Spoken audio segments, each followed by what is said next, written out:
આજે ફરીવાર એકવાર તમારા માટે ન્યૂ કલેક્શન લઈને આવી છું, બ્લેક ચોલી. બધાની બહુ બધી કમેન્ટ હતી કે દીદી બ્લેક ચોલી વસાવો. સંગીતમાં અત્યારે બ્લેક ચોલીનો બહુ જ ક્રેઝ છે, એના માટે મેં ખાસ વસાવી છે. એટલે એક સરસ મજાનો ચણિયો, વર્કવાળો સરસ મજાનું બ્લાઉઝ છે.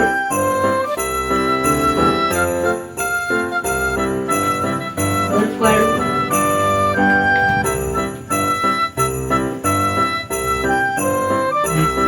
સરસ મજાની ચુંદડી છે.